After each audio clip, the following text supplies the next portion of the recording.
রাঙ্গুনিয়া উপজেলার Pomra union BNP অঙ্গ ও সহযোগী সংগঠনের উদ্যোগে ইফতার ও দোয়া মাহফিল ২৮ মার্চ শুক্রবার বিকেল ৪টায় পোমরা গোছরা চৌমুহনীস্থ চৌধুরী মার্কেটের সামনে উপজেলা বিএনপির সদস্য মুজাফর চৌধুরী নেজামের সভাপতিত্বে উপজেলা ছাত্রদলের যুগ্ম আহ্বায়ক কামাল আহমেদ সাইফু, মোহাম্মদ সাবের ও পোমরা ইউনিয়ন স্বেচ্ছাসেবক দলের আহ্বায়ক কুতুবুদ্দিনের যৌথ সঞ্চালনায় আলোচনা সভা অনুষ্ঠিত হয়। এতে প্রধান অতিথি হিসেবে বক্তব্য রাখেন রাঙ্গুনিয়া উপজেলা বিএনপির সাবেক সাধারণ সম্পাদক অধ্যাপক মোহাম্মদ মহসিন। প্রধান মেহমান হিসেবে বক্তব্য রাখেন চট্টগ্রাম উত্তর জেলা যুবদলের সিনিয়র সহসভাপতি ইউসুফ চৌধুরী। প্রধান বক্তা হিসেবে বক্তব্য রাখেন বেতাগী ইউনিয়ন পরিষদের সাবেক চেয়ারম্যান জাহাঙ্গীর চেয়ারম্যান। উদ্বোধক হিসেবে বক্তব্য রাখেন উপজেলা স্বেচ্ছাসেবক দলের আহ্বায়ক আশরাফুল হক হারুন।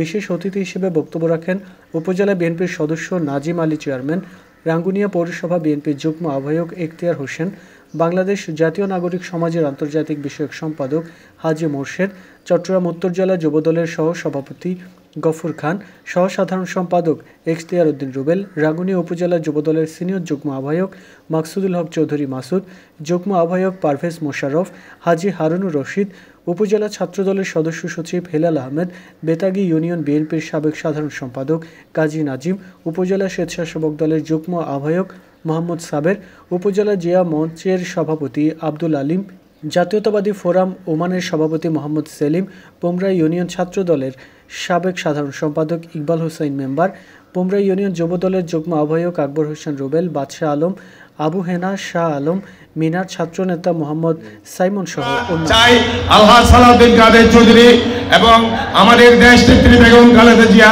তারেক রহমানের হাত ধরে আমাদের এই জাতীয়তাবাদী দল শক্তিশালী হচ্ছে এবং হবে। পোমরা ইউনিয়ন জাতীয়তাবাদী দলের ঘাঁটি আগেও ছিল, এখনো আছে, ভবিষ্যতেও থাকবে।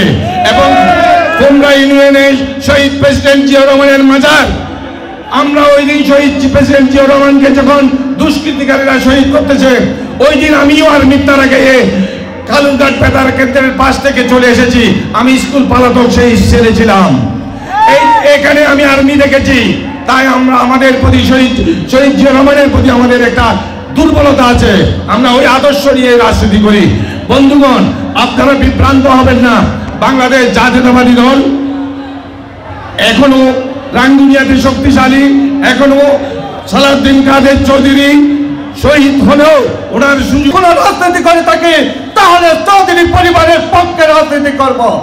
কিন্তু আজকে দেখলাম বেঈমান হয়ে আবার রাঙ্গুনিয়াতে বাংলাদেশ জাতীয়তাবাদী দলকে দ্বিধা বিভক্ত করার জন্য আবার জাতীয় নির্বাচন আসলে নাকি রাঙ্গুনিয়ার সন্তানের কথা বলে।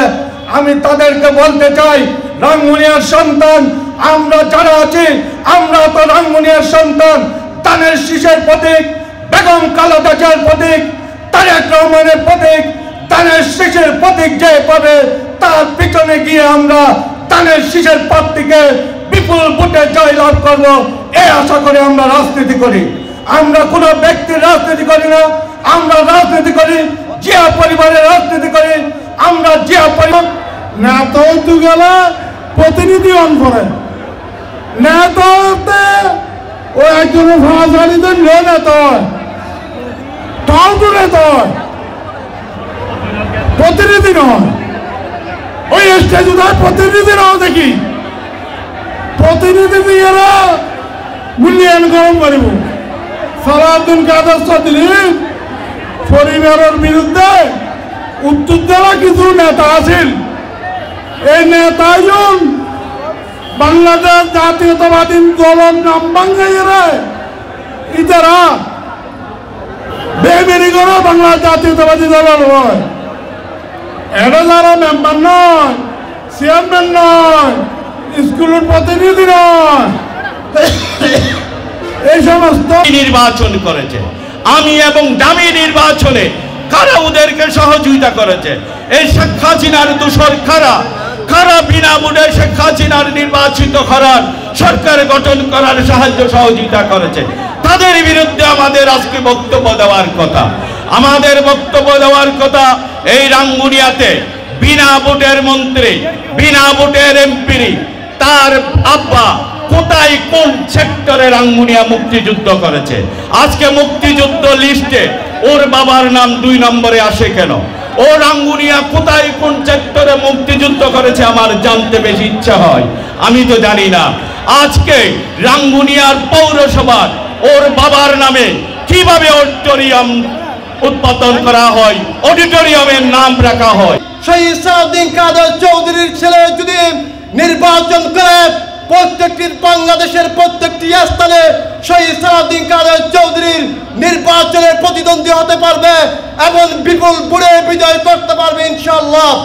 আমি ওই ব্যক্তিদেরকে উদ্দেশ্য করে বলতে চাই, আপনারা কুমড়া ইউনিয়নের নির্বাচন করেছেন, মাত্র 22 ভোটে নির্বাচনে পরাজিত হয়ে নাজিমউদ্দিন চৌধুরী চেয়ারম্যান